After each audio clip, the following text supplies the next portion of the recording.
আমাদের যদি নির্বাচিত প্রধানমন্ত্রী হয় তিনিও যদি আবার স্বৈরাচারী ব্যবস্থা কায়েম করেন, তাহলে আগে থেকে যদি হুঙ্কার দিতে থাকেন যে না দিলে কিন্তু ফ্যাসিস্ট হবেন, তাহলে কি হবে? মানুষ তো ভয়ে হয় ভোট কেন্দ্রে যাবে না, অথবা ভোট কেন্দ্রে গিয়ে হয়তো ওই নাই দিয়ে আসবে বা না হ্যাঁ দিয়ে আসবে। কল্পিত জুজুর ভয় একটা দেখানো হচ্ছে।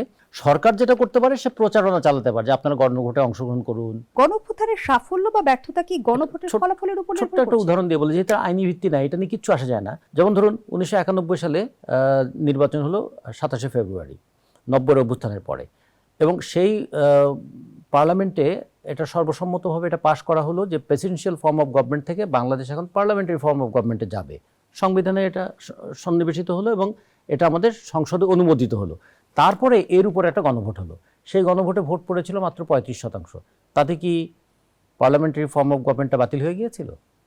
হয়েছিল কি? হয়নি তো। তাহলে গণভোটে যদি কখনো নাও জয়যুক্ত হয় তাতেই কি দেশ উল্টে যাবে? তা যাবে না। আইন হবে পার্লামেন্টে। ফলে এই যে কল্পিত জুজুর ভয় একটা দেখানো হচ্ছে। আর একটা বিষয় যেটা খুবই আমাদের কাছে প্রশ্নবিদ্ধ করে সবাইকে, যে রাষ্ট্র ক্ষমতা থেকে হাতে ভোট দিন অথবা নাতে ভোট দেবেন না, এগুলো বলাটা কি ঠিক হবে? তাহলে তো গণভোট কেন? তাহলে নির্দেশিত ভোট হোক।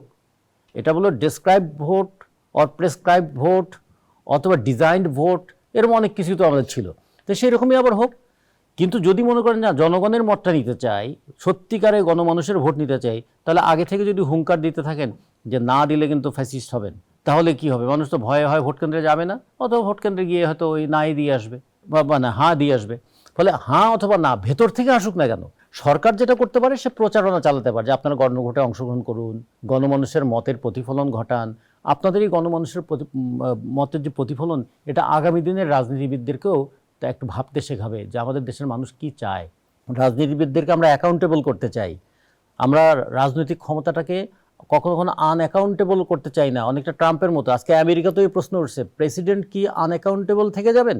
আমাদের এখানে এই প্রশ্নটা আসবে, রাজনৈতিক দলগুলোকে আনঅ্যাকাউন্টেবল থেকে যাবে? আমাদের যদি নির্বাচিত প্রধানমন্ত্রী হয় তিনিও যদি আবার স্বৈরাচারী ব্যবস্থা কায়েম করেন,